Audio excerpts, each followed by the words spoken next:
Yo, what's good?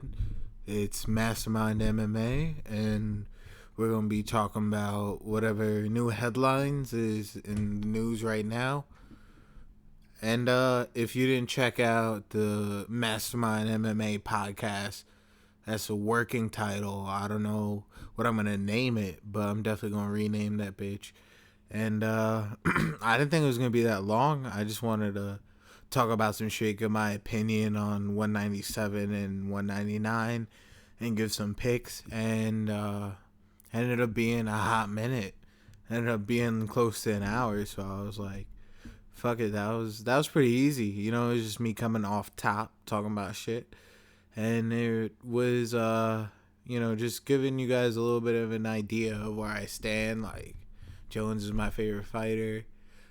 DC could be cool, but his actions, and he's going up against John, and he's a bitch, and and my thoughts on Luke Rockhold, Chris Weidman, Cruise Trilogy. So you could check that video out. And this video, I'm just gonna be talking about some of the headlines and what's going on with 198. So, to just touch on 198, honestly, Kane pulling out, Stipe stepping up, Verdum pulling out, and Fabricio being like, you know what, Stipe, I'll be ready in a few months, then we'll do it. That's probably one of the best shit that could have happened. Because if you think about it, it would have been in the MGM Grand, I think. And it would have been against Kane.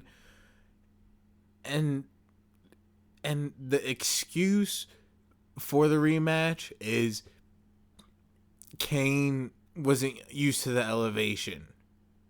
But the fight was in Kane's market. It was in Mexico. So, now they set Kane up for 200 with Travis Brown, who, like, his last notable win was beating Brendan Schaub. So Brendan Schaub went on Rogan, and Rogan just roasted him into retirement. went from a heavyweight fighter to full-time podcaster after Travis Brown mounted him, and Joe Rogan just annihilated his fucking career verbally. Like, you guys should check those video out. It's on YouTube.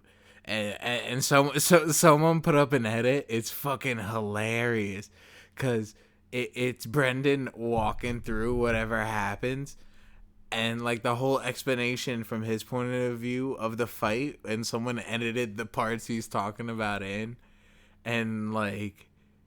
And when Joe starts talking, they fucking put in that ASPCA, like, sad song. And you guys gotta check it out. It's fucking hilarious.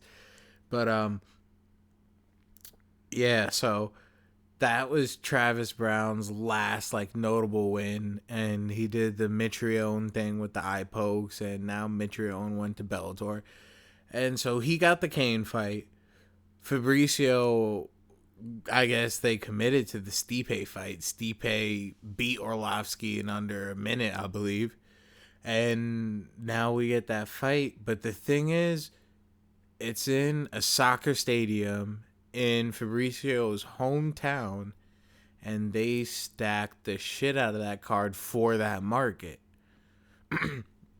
You see, it's almost like with Kane, they're trying to establish a new Spanish market, like the Mexican market, but with Vitor, Anderson, so many Brazilians that have done great things in the sport. That market's kind of always there, but now they get to fucking really, really dominate that market with the card they stacked.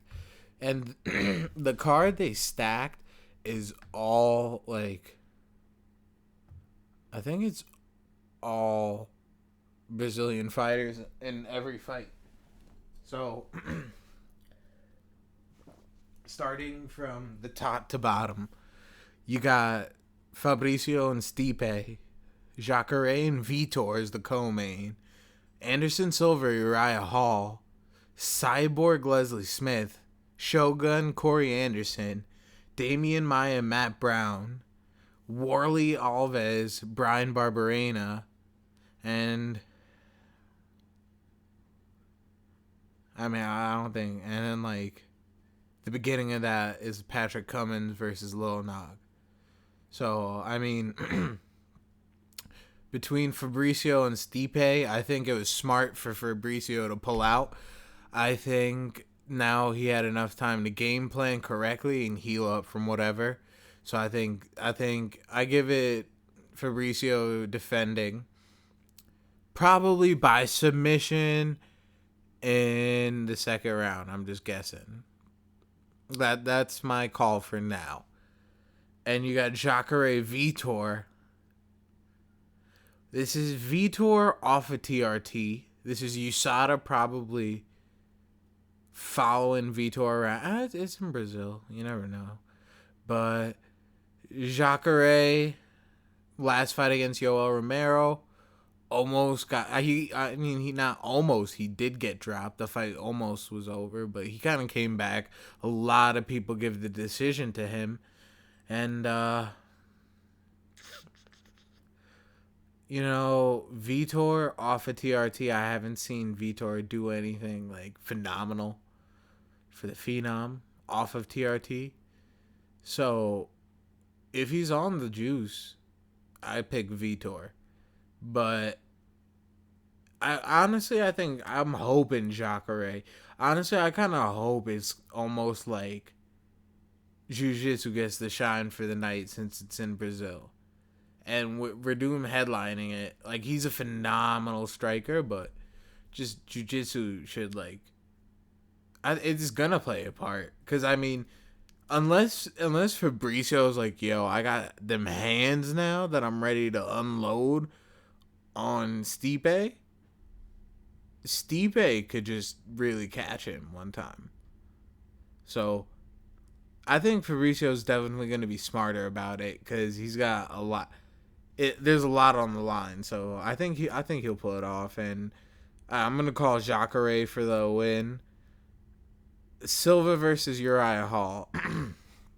Uriah Hall wheel kicked Gegard Mousasi and won that fight he was losing, and then like flying knee and TKO'd his ass. But I don't remember who he fought after that, but I'm pretty sure he lost. And Silva technically on paper lost, but I think he won the Bisping fight. And Cyborg, I never watched a fight of hers, but from what I hear, she's a fucking beast. Shogun Corey Anderson. I think Corey Anderson's got it. And Damian Maia Matt Brown. Maya's got really good jiu-jitsu, and I think I give it to Maia. And the next fight, Warley Alves versus Brian Barberena.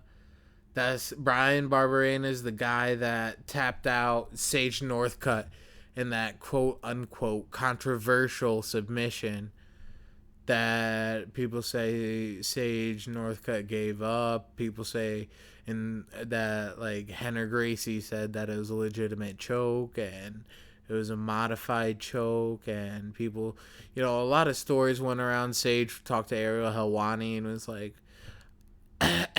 excuse me, but my throat, and I was just really uncomfortable, and that's what he said. So really doesn't matter. I don't have a pick on that fight. I don't really have any chips on deck for that. So the next one is Santos versus Nate Marquardt. I don't really give a fuck. I'm not gonna cover that. And Cummings versus Lil Nog. I don't know, man. I don't even give a fuck about that either, really. But so a few more things in the headlines is, let's see. So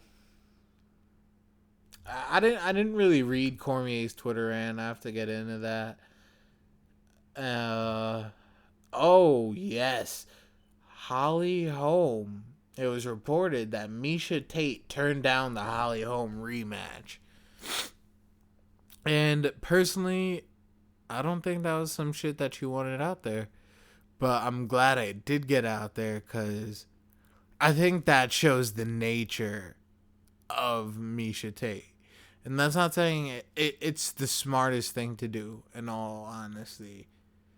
But it's the most blatantly easiest thing to do. And for her to hold, you see, Dana White, when he said that the Holm Rousey rematch is killed, she ruined it, yada yada yada, that was just the beef with her manager. The fact of the matter is, there's more than enough time to set that back up. It actually adds more intrigue to it. It adds another player in the game. The unnecessary player no one really wanted, but no disrespect. But Miesha went the two fights with Ronda and came out unsuccessful. There was a time where Miesha could have been the one to pull off the upset. And all props to Miesha Tate for pulling off the upset with Holly Holm. But the thing is, you went 2 fights with Ronda, lost both, trying to set up a trilogy when you need to run that back with Holly. Even if you do Amanda Nunes, and then Holly Holm, then that's cool. But before you see Ronda, you gotta see Holly.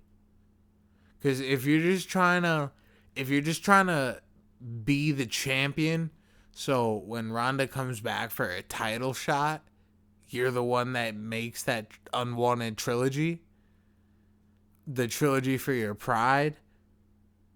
If you win that, you're gonna go starting your second possible trilogy. No one wants to see that. It's like you earned your way to Ronda through Holly, but you didn't really completely get through Holly yet.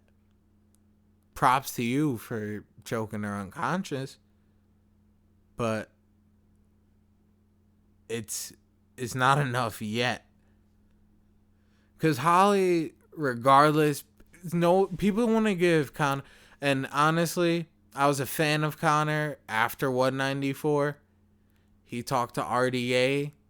He lost all my respect during that press conference and around that time. And then I didn't like Conor, and I knew he was going to lose. And I knew Nate Diaz was going to fuck him up. And Nate Diaz fucked him up on 10 days' notice, and they're running that back. He choked him out. And the new name that I hope goes around and gets synonymous with Conor McGregor is Cock McGagger. Because he McGagged and choked when Nate Diaz took his back. He choked under the big lights. He choked under taking a wrist. And people try to give him people try to give him credit for being like, I'm humble in defeat and all that bullshit. And he's talking, I think I won the boxing exchanges. Nate said he won the boxing exchanges, but I think I just need to be more efficient with my energy. He was simply the more efficient fighter, with the excuse of going up in weight classes when he really didn't cut any weight. Conor, when you look like you have HIV/AIDS and you're the Magic Johnson of a new generation, except Magic looks healthy as fuck, but when you look like you're dying up on that scale, screaming from pain, trying to look like a rock star, but you look like death. And now you look like a human being on the scale. And you're going to try and blame that. And you don't want to rematch at lightweight because you want to leave that option open. Because you don't really give a fuck if you get locked out of welterweight. Because which other welterweight are you realistically going to fight? So, Cock McGregor, the fucking money fight. I'm the fucking money fight in the division. But I'm going to stay out of the division. Because he's scared. And I honestly think before he wasn't scared of Edgar, but I think now he is scared of Edgar. If you look at the route Conor took to the belt, really isn't that hard. Not discrediting the fighters, but it's not the John Jones route. Granted, he knocked out Aldo, and it looks phenomenal, but there's a high common opinion that like they need to run. They're creating an interim title just to run that back. Possibly. So, you know what? Whatever. Conor lost the fight on 10 days notice. He could say that even though he had the full training camp. Conor could say he lost a short notice fight, but UFC could, out of respect, run that back. If John Jones gets that Cormier fight at 200, knock shit down. Because I'm UFC 200 with John Jones and Daniel Cormier 2 co-maining to Conor. Get the fuck out of here. Get the fuck out of here. So, and I'm not a Conor hater or anything like that, but yo, that's just what fucking happens, man. You think the thing is, people that are really great know how quickly it could be taken away from them. John Jones, when his arm is fucking breaking and he's like, fuck that. No, I'm not. It doesn't matter. You're not taking it away from me.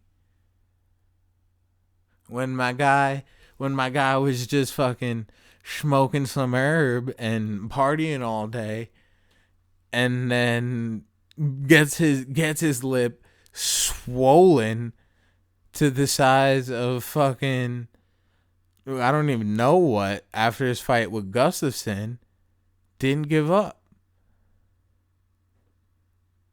And there's the controversy of Conor tapping. The thing is, no one really like gives. If Conor went out, it doesn't make or break the strength or the dominance of Nate Diaz. The thing is, Conor didn't even fight. He didn't 2-1. He didn't hand fight. I don't know if you guys know that Cheddar the Connect song. Look at the flick of that wrist.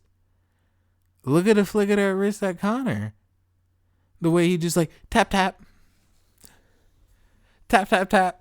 I don't know if you guys know I Love Lucy, but this is fucking random as fuck. But there's this scene in there where they're like practicing some old school jokes and she has a crane and she's like tap tap tap. That's what I think about Conor. Tap tap tap. Because he didn't even fight it. He just accepted defeat. Because when that 1-2 hit him flush and his knees buckled, when they Ferragamo'd, YSL'd, whatever high-end designer company belt buckles you like, when his knees buckled and Nate was just doosh doosh 1-2 1-2 1 1-2 2, just hitting him with multiple strikes. And I don't know if you noticed it, Conor tried to do the Nate Diaz so what, like throw his hands up like it's not affecting me. Nate Diaz is like, oh yeah, it's not affecting you. Bat. And then he went in. And I even hear people try to argue that he had the takedown, but he just fell to his knees and Nate sprawled. And the only reason Nate ended up on his back was he was setting up the guillotine. And when Conor did the jump and roll, Nate stopped him. And then we all saw what happened from there. So, for the Miesha Tate to be fighting Amanda Nunes and for Conor and Nate to be running that back doesn't make sense. I honestly thought Conor Edgar as like the opening fight. All right, you know what? That's not even fair. As like maybe the third or fourth fight of a stacked card. But McGregor Diaz 2 isn't your home Rousey 2. They're trying to make it like that, but it's not. I don't know if you guys saw that meme of like the family picture of Dana White and like Conor and Ronda and Sage and Paige. And it's like, it was all of them like X'd out. And it's really true. Like, so like, I think when Holm head kicked Ronda and then Holm gets choked out, it's like, yo, people are like, you never know what's gonna happen. Like there's quote unquote no Floyd Mayweather of the sport, where they're undefeated. Aldo fell, Anderson fell, GSP's been knocked out. The only true person is John Jones. There's only that one on the right of his record is from from illegal elbows that he got DQ'd. And he could appeal it, I think, but that's what it is, man. But UFC 200, if they put RDA on, if they put Jones on, if he has a quick turnaround against OSP, I want to see Jones at 200 and opening MSG. I talked about that with some super fights on my last video. But, you know, this shit's running a little long, so I'm gonna make another video talking about some other shit, and we'll fucking talk about some shit, talk about what you guys think in the comments, and subscribe if you fuck with it. And that's it, man. I'll talk to you guys later.